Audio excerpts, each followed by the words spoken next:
Quel souvenir gardez-vous de votre enfance pendant la guerre? Pendant ou avant la guerre? Pendant la guerre. Pendant la guerre, j'ai pas mal de souvenirs. J'ai eu une enfance qui a été tout à fait normale. J'étais chez mes grands-parents, puisque mon père avait été mobilisé en 1939. Donc je suis venu habiter avec ma mère chez mes grands-parents, au Brousse, là, de Vaud. C'est sur la route de Civray à Coué. Que vous disaient vos parents et vos proches à propos de l'occupation allemande? Eh ben, les propos qu'on avait à la maison, c'était surtout basé sur mon père qui avait été fait prisonnier. Alors c'est surtout c'était le sujet principal des conversations. Vous souvenez-vous de l'arrivée des soldats allemands dans votre région? Comment cela a-t-il été vécu dans votre famille? Oui, je me rappelle bien quand les Allemands sont arrivés à Coué, là, parce que, bon, j'étais souvent rendu à Coué, j'avais une tante et qui habitait à Couéverac, et alors j'allais chez elle assez fréquemment, et alors je me souviens, dans la rue, les Allemands qui passaient.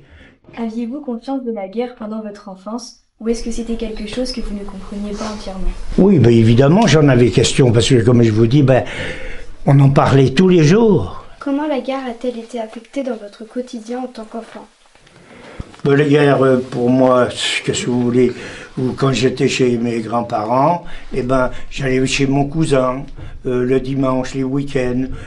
Son papa était aussi prisonnier, alors, et puis comme s'il était aux brousses lui aussi, parce qu'il y a les brousses, il y a les petites brousses et les grandes brousses. Alors ils sont s'éloignés de 500 mètres.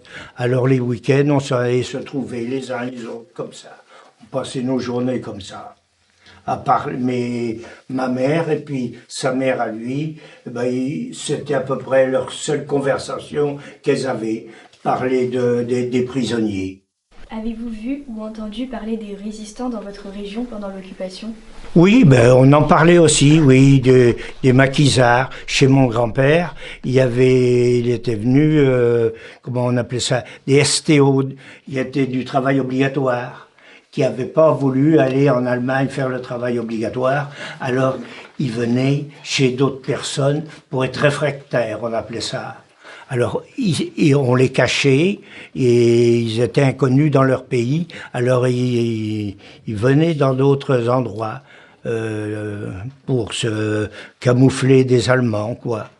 Alors, il y avait intérêt de faire attention parce que la Gestapo venait de temps en temps voir dans les fermes s'il y avait des nouveaux arrivants ou des comme ça. Alors, il fallait faire très attention. Je me rappelle particulièrement un soir, celui qui était réfractaire, il était dans les champs à travailler avec un oncle que j'avais. Et alors la Gestapo est arrivée en moto et avec des sidecars. Et alors mon grand-père je me rappelle, il m'avait dit va voir Robert. Il s'appelait Robert Vincelot, et il m'avait dit en douce, va voir Robert dans le champ à tel endroit et tu lui dis de ne pas rentrer ce soir. Comment vous êtes-vous senti lorsque la libération est arrivée? Est-ce que c'était un moment de joie ou d'inquiétude pour vous? Ça a été un moment de joie parce que j'ai vu ma mère et tout ça, voir qu'ils étaient heureux, et mon père, ce que je me rappelle très bien, et mon père est arrivé la veille du 1er mai 1945. Et je m'en suis très bien rappelé parce qu'il était très fatigué, mais ma mère l'avait quand même entraîné au 1er mai à Coué. Et c'est ça qui m'avait marqué énormément ce jour-là. Quelles sont les premières choses que vous avez ressenties ou observées après la libération? Aussitôt, pas grand-chose, parce que je ne me rendais pas bien compte de ce qui s'était passé. Pendant ces 5 ou 6 ans, comme ça, là, on me racontait ça, on me l'en a raconté tous les jours, hein. Mais je me rendais pas très bien compte que c'était la libération, on était libérés, mais je savais pas très bien quoi en penser. Est-ce que vous vous rappelez des soldats alliés, américains ou britanniques, après la libération? Non, à ma connaissance, moi, j'ai jamais vu de soldats américains et anglais. J'ai vu que des Canadiens, mais j'ai pas vu de soldats anglais ni américains. En repensant à la libération et l'après-guerre, quel impact ces événements ont-ils eu sur votre vie personnelle et sur votre famille? Après la libération, donc mon père était arrivé. Alors, je suis resté avec mon grand-père et ma grand-mère et mon père pendant environ 1 an chez eux.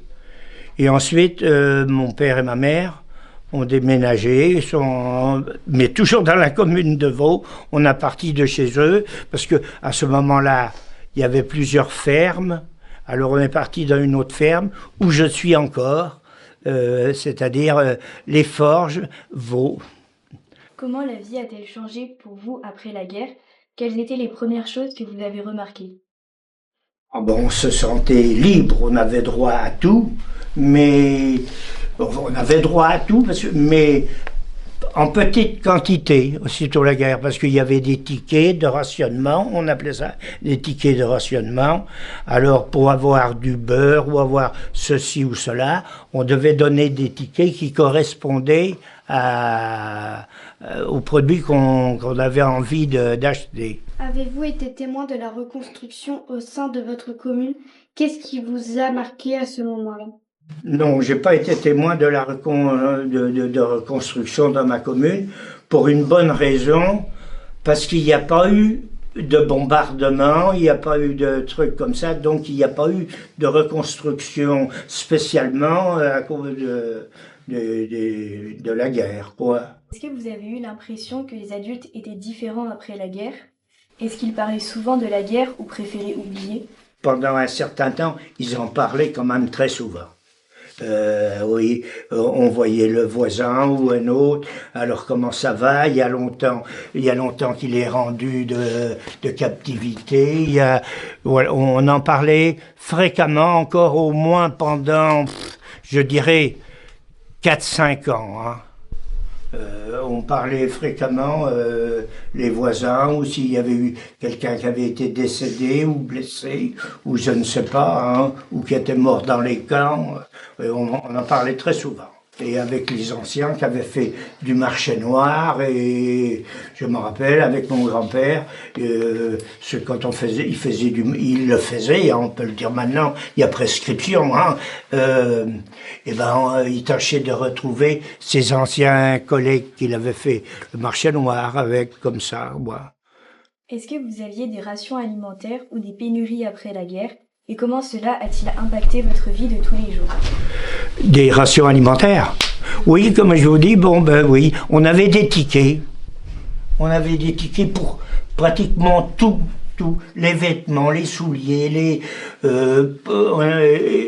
se passait pas trop mal. Et on faisait beaucoup, comme je vous l'ai dit tout à l'heure, un peu de troc avec les gens, quoi. Ma mère, vu que mon père était prisonnier, elle avait droit à une carte pour le tabac et une carte pour envoyer un colis. Elle avait droit à un colis par mois à envoyer à mon père qui est prisonnier. Et souvent de fois, il y en a qui voulaient essayer, celui qui fumait beaucoup, il n'avait pas assez de sa ration, si on peut dire, hein, la ration de tabac. Alors on tâchait d'en échanger avec d'autres. Voilà, il y avait beaucoup de troc à la campagne, hein, énormément. Fallait pas être coincé, hein, c'était interdit. Y a-t-il des actions de solidarité particulières qui vous ont marqué durant cette période? Oui, c'est ce qui m'a marqué, là, ce que je viens de vous dire, c'est ce qui m'a marqué. C'était une vie, et surtout, on avait une recommandation, je me rappelle, de mes grands-parents et de ma mère, ne parler le moins possible, ne connaître très peu de choses en ce qui concerne là les le troc qu'on pouvait avoir, ne pas le dire, parce que si on avait un petit peu la langue un peu longue, hein, il y en a qui posaient des questions, et t'as vu un tel, et un tel n'a pas été chez toi, pas été chez ta grand-mère, comment que ça se fait qu'il y a été, et qu'est-ce qui, bon, ta maman ou ton grand-père lui ont donné un poulet, t'as eu quoi en échange? Et alors quand on avait affaire après à la Gestapo, hein, ben je vous dis que hein, c'était vite direction la commandanture, comme il disait, hein. Et alors là, c'était pas du tout le même cinéma, hein. Alors il y avait intérêt de la fermer le plus possible. Et ils le savaient très bien, hein, les Allemands. Hein. Et ils s'en doutaient, alors ils venaient comme ça, à l'improviste, le jour, la nuit, n'importe quoi. Surtout s'ils sentaient qu'il y avait des maquisards ou ceux qui avaient fait échapper au STO. Et alors il y en avait toujours un qui faisait le guet. Quand on apercevait quelqu'un au bout de l'allée, comme on disait, toc on le disait, alors s'il y avait un maquisard ou s'il y avait quelqu'un du STO, il y avait une porte par derrière, ils se camouflaient. Hein. Et alors eux, ils arrivaient, posaient toujours les mêmes questions. Vous avez pas vu, vous avez ceci, cela. C'était toujours le même. Puis quand ils sentaient qu'il y avait quelque chose de pas normal, de marché noir, hein, ils étaient souvent, ils venaient souvent parce que couer les brosses, il y en avait pour avec leur moto, ils en avaient pour 3-4 minutes, quoi, 5 minutes, disons. Vous souvenez-vous des premières célébrations ou commémorations après la guerre? Comment cela se passait-il? Oui, je me rappelle aussitôt, donc le 8 mai. Le 8 mai 45. Voilà, c'était aussi le jour de la signature de l'armistice. Je me rappelle, il y avait une manifestation à Coué. Comment les relations entre enfants ont-elles été affectées après la guerre?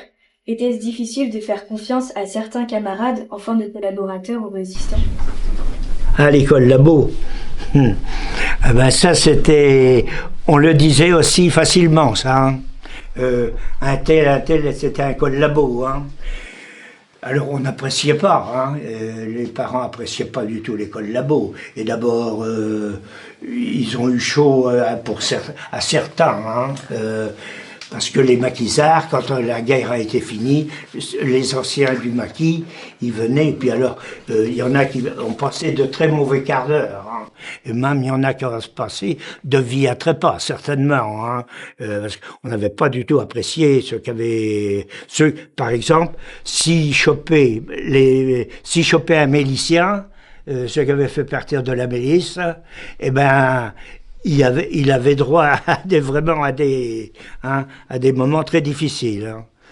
C'était compréhensible, quoi. Ils avaient trahi la France, quoi, automatiquement.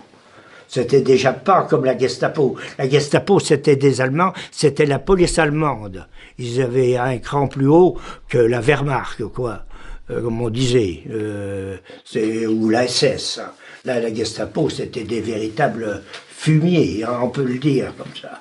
Et la milice, c'était double fumier, parce qu'en plus, ils avaient la nationalité française. Il y en a qui avaient fait du marché noir, mais avec les Allemands. Alors ceux-là aussi, ils étaient vraiment pas bien perçus. Hein. Avez-vous des souvenirs d'événements ou activités marquantes après la guerre? Il y a eu des Allemands qui sont restés très longtemps après la guerre. Hein. Et je m'en rappelle de un particulièrement, qui était chez Monsieur Barrault, marchand de cochons. Ah oui. Hein, il a gardé l'Allemand prisonnier, au moins, je dirais, jusqu'en 50. Au moins 4 à 5 ans, parce que l'Allemand, il l'avait voulu. Et même, il l'a fait marier par la suite à une Française. En repensant à la libération et à l'après-guerre, quel impact ces événements ont-ils eu sur votre vie personnelle ou sur votre famille? Mon père est décédé 2 ans après la guerre, alors j'ai été plutôt impacté par son décès. Et ben, comme il n'y avait plus personne à la maison, j'ai donc arrêté ma scolarité à l'âge prévu, à 14 ans, et ensuite je suis resté à la ferme avec ma mère, vu que mon père était décédé.